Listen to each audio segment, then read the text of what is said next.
Hi everyone, welcome back to my channel mama and Shivaay, जहाँ पर हम बात करते हैं आपके बच्चों के बारे में।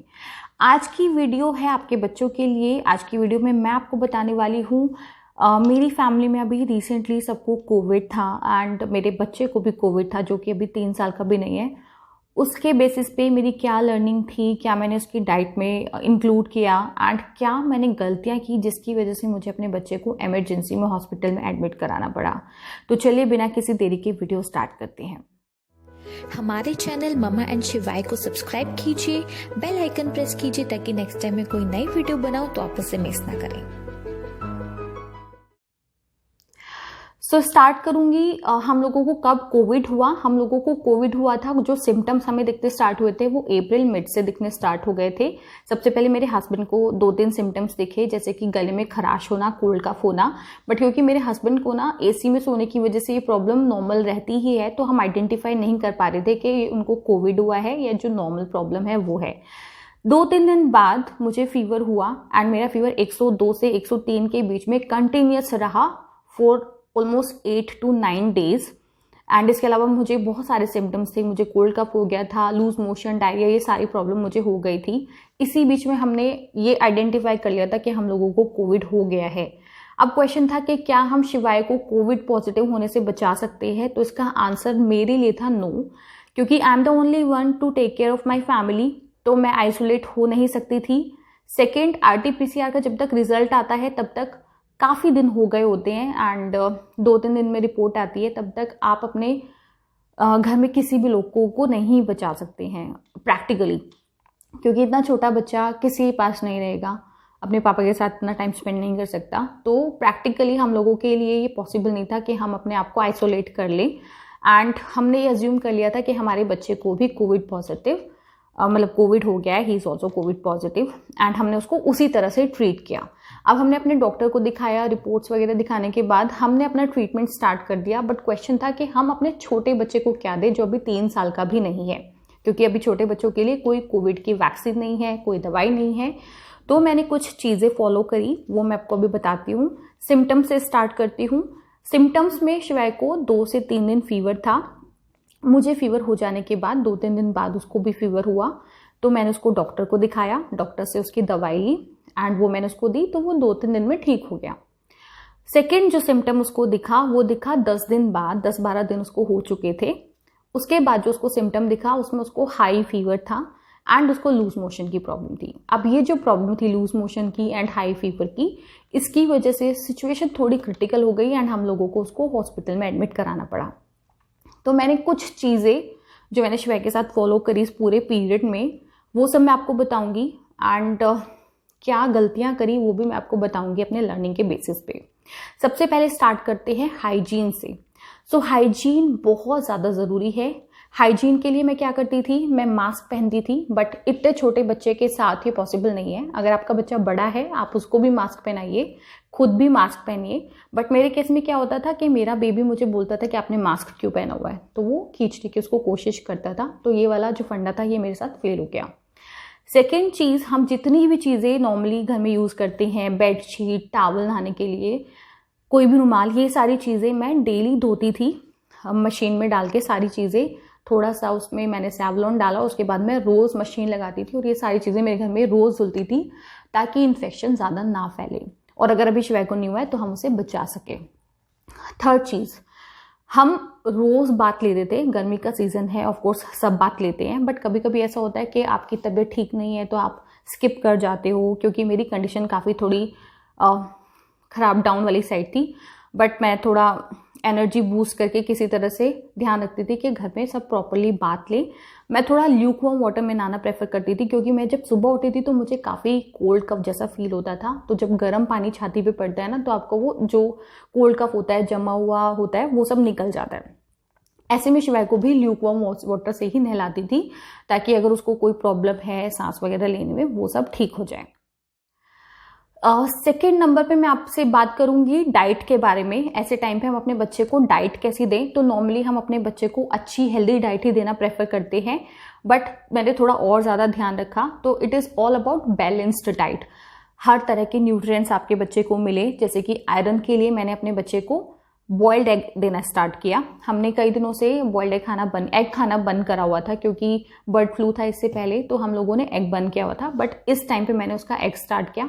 उसको मैं अच्छे से हार्ड बॉइल्ड करके एक एग रोज देती थी।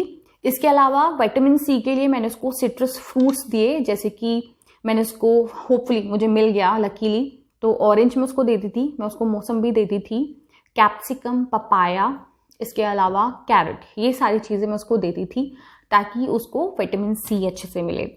इसके अलावा विटामिन डी के लिए मैंने उसको दूध, पनीर, चीज़ थोड़ा ज़्यादा एक्स्ट्रा क्वांटिटी में देना स्टार्ट किया। एंड प्रोटीन वगैरह के लिए पल्सेस वगैरह हम लोगों के घर में बनता ही है, उससे उसको प्रोटीन मिल जाता था। अब नेक्स्ट क्वेश्चन आता है कि और क्या क्या इंक्लूड कर सकते हैं। तो ड्राई फ्रूट्स में शिवाय को रेगुलर देती हूँ। ड्राई फ्रूट्स में आप आलमंड दे सकते हैं, वॉलनट दे सकते हैं, किशमिश दे सकते हैं, इसके अलावा खजूर दे सकते हैं, छुआरे खिला सकते हैं, जो भी आपको दिखे सूटेबल लगे। इसके अलावा मैं शिवाय को सीड्स देती थी, पम्पकिन सीड्स देती थी। मैंने कहीं पढ़ा था कि पम्पकिन सीड्स से आपके बच्चे को अच्छा आयरन मिलता है, तो मैं पम्पकिन सीड्स देती थी। मैं उसको ब्लूबेरीज एंड क्रैनबेरीज मैं उसको दे रही थी, बेरीज दे रही थी, ताकि उसको विटामिन सी मिले, उसकी बॉडी की इम्यूनिटी अच्छी हो जाए एंड वो इस वायरस से लड़ सके। इसके अलावा फ्लूइड बहुत ज़रूरी है। फ्लूइड में मैं उसको थोड़ा गुनगुना पानी दे रही थी क्योंकि गर्मी का सीज़न है तो गर्म पानी पीना पॉसिबल नहीं है, तो मैं उसको ल्यूकवार्म वाटर दे रही थी। साथ में मैंने उसको जूस दिया, 1-2 दिन मौसम्बी का जूस निकाल के दिया, बट उसने उसको रिजेक्ट कर दिया। तो मैंने जो मार्केट से फ्रूट्स जूस मिलते हैं वो मैं उसके लिए मंगवा लिए थे, वो मैं उसको दे रही थी।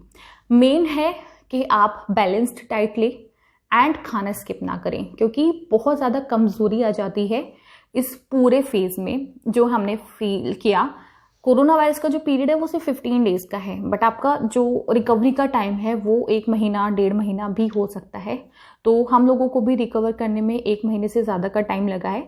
तो वीकनेस ना इसके लिए आपको सारे मील्स अच्छे से खाने हैं, डाइट प्रॉपर लेनी है, स्किप नहीं करना है। कई बार ऐसा हो जाता है फीवर का वजह से आपका टेस्ट खराब हो जाता है, तो आप बोलते हो नहीं हम लोगों को ये नहीं खाना है, बट आपको ध्यान रखना है कि आप अपने बच्चे को प्रॉपरली टाइमली सारी चीज़ें खिलाएं। तो ये जो मैंने आपको अभी बताया, जिस रूटीन से मैं हाइजीन फॉलो कर रही थी, जिस तरह से मैं उसका डाइट फॉलो कर रही थी, हम लोगों के 10-11 दिन निकल चुके थे and we were doing good. Shivaay was also good. रोज़ फैमिली से, फ्रेंड से फ़ोन आ रहे थे, तुम ठीक हो, शिवाय ठीक है, तो वो सजेस्ट कर रहे थे ये खाओ, डाइट में ये खाओ, वो सारी चीज़ें हम फॉलो कर रहे थे।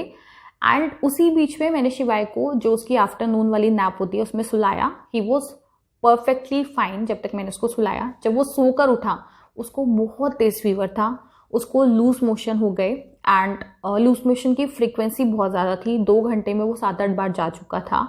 थोड़ा कमज़ोर हो गया, थोड़ा क्रैंकी हो गया, तो मैंने उसको जूस दिया, थोड़ा ORS का घोल दिया, पानी पिलाती रही मैं उसको ताकि उसके अंदर डिहाइड्रेशन की प्रॉब्लम ना हो। फीवर की मैंने उसको मेडिसिन दे दी थी, बट उसका फीवर डाउन नहीं हो रहा था। फिर मैंने उसके लिए पतली सी खिचड़ी बनाई कि थोड़ा सा खिचड़ी खाएगा तो आराम मिलेगा उसको। एंड पानी की कमी हो गई है, बॉडी में कुछ बचा भी नहीं है बार बार लूज मोशन जाने की वजह से, तो उसको थोड़ी एनर्जी मिलेगी। ये सारी चीज़ें करने के बाद मैंने उसको रात को सोने से पहले फिर से फीवर की मेडिसिन दी एंड सुला दिया। फीवर उसका फिर भी कम नहीं हो रहा था, बट हमें ये था कि सिचुएशन कैसी है, लॉकडाउन लगा हुआ है, पता नहीं हॉस्पिटल में कोई डॉक्टर मिलेगा या नहीं मिलेगा। एंड वही दवाई मैं उसको पहले दी थी, फीवर उतर गया था, तो मुझे लगा था कि फीवर उतर जाएगा, दूसरी डोज देने के बाद शायद उतर जाए। इसी बीच में क्या हुआ, हमने उसको सुलाया, बट रात को अचानक से उसको फीवर फिट आया। हम लोगों को नहीं पता था ये फीवर फिट है, मुझे हॉस्पिटल जाने के बाद पता चला। सिम्टम्स क्या थे, उसने अपनी जो ये मुट्ठियाँ होती हैं वो बंद कर ली थी, आंखें उसकी थोड़ी पलटने लगी थी, जो उसका जॉ लाइन होता है, जो उसके दांत के बीच में स्पेस होता है, हम उंगली डालने की कोशिश कर रहे थे और उसने जकड़ लिया था पूरा अपना ये जबड़ा, तो उसके मुंह में हम हाथ नहीं डाल पा रहे थे। एंड क्योंकि आसपास माहौल भी ऐसा था, आसपास लोग ऑक्सीजन की कमी से मतलब अपनी लाइफ खो रहे थे, तो हमें ऐसा लग रहा था कि कहीं हमारे बच्चे में ऑक्सीजन की कमी तो नहीं हो गई, तो हम बहुत ज़्यादा डर गए। बट हमने तभी डिसाइड किया कि हम इसको लेके अभी हॉस्पिटल जाएंगे। हम इमरजेंसी में उसको लेके हॉस्पिटल गए, तो डॉक्टर ने बताया कि ये फीवर फिट्स हैं, जो कि बहुत ज़्यादा फीवर की वजह से बच्चों में हो जाता है, कॉमन है, 0 से 6 ईयर के बच्चों में बहुत कॉमन है, जो कि फीवर हाई की वजह से दिमाग में टकरा जाता है फीवर, और फीवर फिट आ जाते हैं।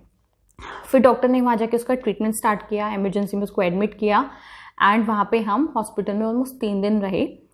तो इमरजेंसी में एडमिट कराने के बाद डॉक्टर ने बोला कि क्योंकि यहाँ बहुत सारे बच्चे हैं तो पहले हम इसका RT-PCR टेस्ट कराएंगे एंड फिर देखेंगे कि क्या करना है। तो रात को उन्होंने उसको सिरिंज वगैरह लगा के ग्लूकोज चढ़ाया ताकि उसको थोड़ी एनर्जी मिले एंड जो पानी से डिहाइड्रेशन की प्रॉब्लम थी या लूज मोशन की वजह से जो डिहाइड्रेशन हो गया था वो ठीक हो जाए। तो ये सब हुआ। फिर उसका RT-PCR टेस्ट कराया जिसकी 2 दिन बाद रिपोर्ट आई तो वो पॉजिटिव था। तब तक शिवाय काफ़ी रिकवर कर गया था एंड डॉक्टर ने हमें इमरजेंसी से एक नॉर्मल रूम में शिफ्ट कर दिया था क्योंकि शिवाय इमरजेंसी में काफ़ी तंग कर रहा था, क्योंकि ऐसे बच्चे को पता ही नहीं है हॉस्पिटल में कहाँ रहना है, क्यों ऐसे मेरे को एक छोटे से बेड पे डाला हुआ है। सो वो सिचुएशन काफ़ी ख़राब थी, वो I won't be able to explain. तो शिवाय की जो RT-PCR रिपोर्ट थी वो 2 दिन बाद आई थी एंड 2 दिन में शिवाय काफ़ी रिकवर कर गया था and that report was positive. तो जब डॉक्टर ने वो रिपोर्ट देखी तो उन्होंने बोला कि हम आपके बच्चे को ज़्यादा टाइम हॉस्पिटल में नहीं रख सकते क्योंकि हम बहुत बच्चे आते हैं, तो इधर आप आइसोलेशन वार्ड में शिफ्ट हो जाइए, उन लोगों ने एक आइसोलेशन वार्ड बनाया हुआ था, या फिर आप घर ले जाइए। तो हम लोगों ने चूज़ किया कि हम इसको घर ले जाएंगे क्योंकि ऑलरेडी बच्चा 2-3 दिन से इतना आइसोलेटेड था, इतना क्रैंकी था, तो हमने बोला कि घर जाके ज़्यादा रिकवर करेगा। तो हमने डिस्चार्ज लेने का फैसला किया। डॉक्टर ने डिस्चार्ज के टाइम पे उसको 2-3 सप्लीमेंट्स दिए जिसमें विटामिन D, जो मैंने उसका पहले बंद कर दिया था, डॉक्टर से पूछने के बाद ही उन्होंने बोला इसको स्टार्ट कीजिए, लॉकडाउन में बच्चे को धूप नहीं मिलती है तो आप विटामिन D दीजिए। सेकेंड नंबर पे उन्होंने एक जिंक का सप्लीमेंट दिया था जिससे बच्चों को आयरन मिले एंड एक vitamin C and vitamin E का सप्लीमेंट दिया था फॉर विटामिन C। तो ये 3 उन्होंने सप्लीमेंट्स मुझे दिए थे शिवाय के लिए, जो कि 1 महीने तक उन्होंने बोला था आप कंटिन्यू करना है, 1 महीने के बाद आप बंद कर देना, इससे बच्चे की इम्यूनिटी बढ़ेगी। सो यहाँ पे मैं आपको कौन सी दवाई उन्होंने दी थी, कितनी डोसेज दी थी, वो सब मैं नहीं बताऊंगी। इसके लिए आपको अपने डॉक्टर से ही कंसल्ट करना पड़ेगा। बट ये चीज़ें ज़रूरी हैं क्योंकि हम लोग बड़े हैं, हम कुछ भी खा लेते हैं डॉक्टर की रिकमेंडेशन के बेसिस पे, बट छोटे बच्चे को हम कुछ भी नहीं दे सकते। तो डॉक्टर की रिकमेंडेशन यहाँ पे बहुत ज़रूरी है, बहुत ज़्यादा मैटर करती है। सो अभी इस बात को ऑलमोस्ट 1 महीना हो गया है। शिवाय स्टिल रिकवरिंग क्योंकि उसकी इम्यूनिटी काफ़ी वीक हो गई है।